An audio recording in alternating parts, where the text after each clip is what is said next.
Nimble news, the truth unfold.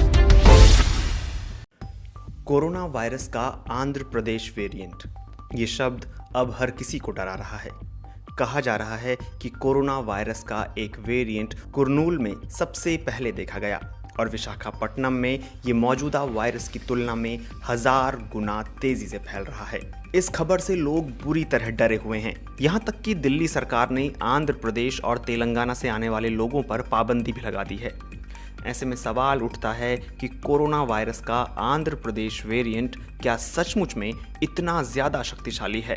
सबसे पहले तो ये जानते हैं कि वायरस का वेरिएंट आखिर होता क्या है। एक वायरस किसी व्यक्ति के शरीर में पनपने लगता है। विज्ञान की भाषा में कहें तो मनुष्य के शरीर में ये वायरस अपने सेल्स यानी कोशिकाओं की संख्या बढ़ाने लगता है। इस प्रक्रिया को हम रेप्लिकेशन या प्रतिकृति बनाना कहते हैं। फिर ये एक व्यक्ति से दूसरे व्यक्ति में फैलने लगता है और इसी तरह से इसका विकास होता है। इस प्रक्रिया में ये अपने आप बदलने भी लगता है, जिसे विज्ञान की भाषा में म्यूटेशन कहा जाता है। अलग अलग हो रहे म्यूटेशन 2-3 महीने की अवधि में एक वेरिएंट बन जाते हैं। जब एक वायरस बीमारी के लक्षण बदल देता है तो इसके फैलने की रफ्तार और शरीर पर बीमारी का असर भी बदल जाता है। ठीक इसी तरह जब से कोरोना वायरस अस्तित्व में आया है, इसके सैकड़ों हजारों म्यूटेशन हुए हैं और उनमें से कुछ वेरिएंट बन गए हैं। निजामाबाद गवर्नमेंट मेडिकल कॉलेज की डॉक्टर मदाला किरण बताती हैं, विश्व स्वास्थ्य संगठन के अनुसार आज दुनिया में कोरोना वायरस के सैकड़ों वेरिएंट्स हैं, लेकिन उनमें से हमें केवल 3 को गंभीरता से लेना चाहिए। वे दक्षिण अफ्रीका, ब्राजील और ब्रितानी वेरिएंट हैं। इसके अलावा 7 और वेरिएंट हैं जिन पर हमें नजर रखनी चाहिए। इन 7 वेरिएंट्स में एक महाराष्ट्र वेरिएंट है। भारत में इस समय कोरोना वायरस के कई वेरिएंट्स हैं जो यहाँ फैले हुए हैं। इनमें से कुछ वेरिएंट्स को महामारी के तेजी से फैलने की वजह बताया जा रहा है। Centre for cellular and molecular biology के पूर्व निदेशक राकेश मिश्र बीबीसी से कहते हैं, ये वेरिएंट डबल म्यूटेंट के नाम से जाना जा रहा है। महाराष्ट्र वेरिएंट अब आंध्र प्रदेश, तेलंगाना और कर्नाटक में फैल रहा है। आंध्र प्रदेश और तेलंगाना में संक्रमण के 20% मामले इसी वेरिएंट के हैं। मुझे लगता है कि अन्य वेरिएंट शायद खत्म हो जाएंगे और हर कोई अब कोरोना के इसी वेरिएंट से संक्रमित होगा। आंध्र प्रदेश और तेलंगाना में फैले कोरोना वेरिएंट को N440 के नाम दिया गया है। राकेश मिश्र बताते हैं कि ये केवल एक अफवाह है। कोरोना के N440 की अब कोई अहमियत नहीं रह गई है। कई महीनों पहले ये अस्तित्व में था और अब ये खत्म हो गया है। वे इस वेरिएंट को लेकर तस्वीर साफ करते हुए कहते हैं, दक्षिण भारत के 5% मामलों के लिए भी शायद ये वेरिएंट अब जिम्मेदार नहीं है। इससे भी ऊपर ये कहना गलत है कि ये 1000 गुना तेजी से फैलता है। इन हालात में आंध्र प्रदेश वेरिएंट शब्द का इस्तेमाल राजनीतिक संदर्भ में भी हो रहा है और लोगों में इसका डर बढ़ता जा रहा है। यहाँ तक कि आंध्र प्रदेश सरकार को इस पर स्पष्टीकरण देने के लिए सामने आना पड़ा। Global influenza surveillance and responsive system यानी GISAID से दुनिया भर के कई संगठन और प्रमुख वैज्ञानिक जुड़े हुए हैं। GISAID का भी कहना है कि कोरोना वायरस का N440 के म्यूटेंट उतना गंभीर नहीं है।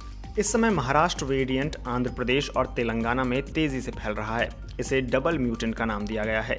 कोरोना वायरस के 2 म्यूटेशन L452R और E484Q की विशेषताएं महाराष्ट्र वेरिएंट में उच्च स्तर पर मौजूद हैं। दूसरी तरफ स्थानीय अधिकारियों का कहना है कि विशाखापट्टनम में संक्रमण के मामलों की संख्या तेजी से बढ़ रही है। आंध्र मेडिकल कॉलेज के प्रिंसिपल और उत्तरी आंध्र प्रदेश में कोविड प्रबंधन के नोडल ऑफिसर डॉक्टर सुधाकर कहते हैं, वायरस का इंक्यूबेशन पीरियड यानी संक्रमण के लक्षण सामने आने में लगने वाला समय जबरदस्त रूप से कम हो गया है। अतीत में 7 दिनों में इसके लक्षण सामने आते थे, अब इसमें केवल 3 दिन का समय लग रहा है। कफ की प्रॉब्लम बढ़ गई है। नौजवान लोगों पर इसका असर ज्यादा दिख रहा है। मृत्यु दर के आंकड़े भी बढ़ गए हैं। ठीक इसी तरह ऑक्सीजन की जरूरत वाले मरीजों की संख्या भी 15% बढ़ गई है। कुल मिलाकर देखें तो इसका गंभीर असर पड़ा है। ऐसा लगता है कि अगले 2 महीने तक ये इसी तरह से जारी रहेगा। हालांकि इस बात को लेकर फिलहाल तस्वीर साफ नहीं है कि विशाखापट्टनम में कोरोना महामारी की गंभीरता महाराष्ट्र वेरिएंट की वजह से हुई या फिर किसी दूसरे वेरिएंट की वजह से।